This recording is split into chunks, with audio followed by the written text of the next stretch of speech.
Sign or get out, she mocked, her voice dripping with venom. She waved the divorce papers like a weapon, standing in the middle of the house I had fully paid for with years of sweat and sacrifice. The house that had been our dream, our safe place, the roof under which I thought love would last forever. She smirked, confident, certain that throwing me out would shatter me.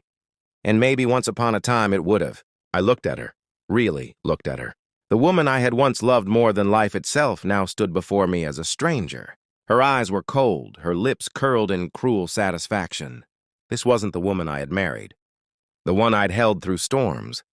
The one I'd worked double shifts for. The one whose laughter used to light up rooms. Somewhere along the way, she had turned into someone else, someone I didn't recognize, someone I couldn't reach. I signed, slowly, deliberately.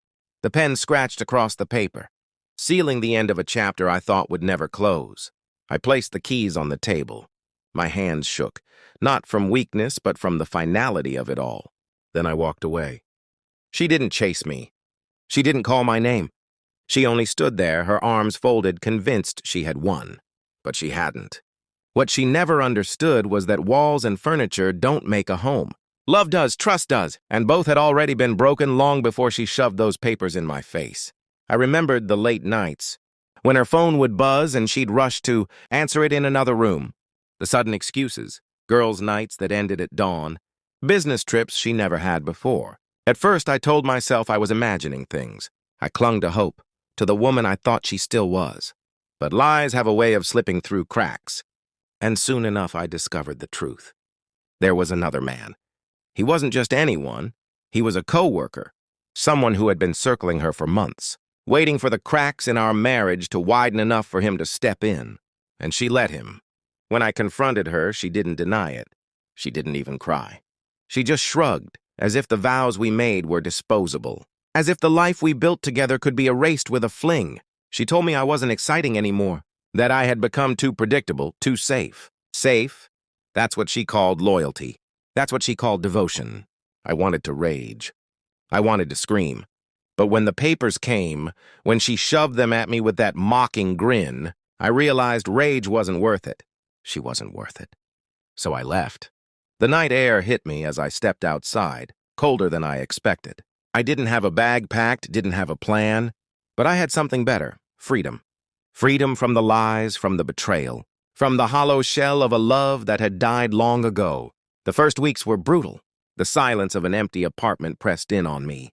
I missed the small things, the clatter of her cooking in the kitchen, the warmth of her body beside mine at night. But when I remembered the truth, the lies, the betrayal, the mocking smirk, I realized what I missed wasn't her. It was the ghost of who I thought she was.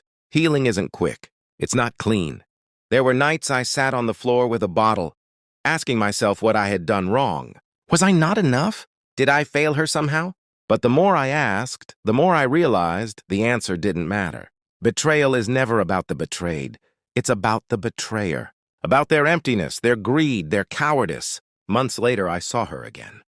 By chance. She wasn't glowing the way she had when she mocked me. She looked tired, worn down. And beside her was the man she had chosen over me. He didn't look much better. Their laughter was forced, their hands not as tightly clasped as before. She saw me. Our eyes met, and for just a moment her smirk faltered. I didn't stop. I didn't speak. I just walked past, and that silence, my silence, was louder than any words I could have thrown at her. Because I wasn't broken. I wasn't destroyed. I was free. The house she had thrown me out of no longer mattered. The papers I signed didn't chain me. They released me. And as the years passed, I built something better. A new life. A new home. A love that wasn't laced with lies. She wanted me to crumble. She thought losing her meant losing everything. But what she never understood was that I never lost. I let go. And letting go was the greatest victory of all.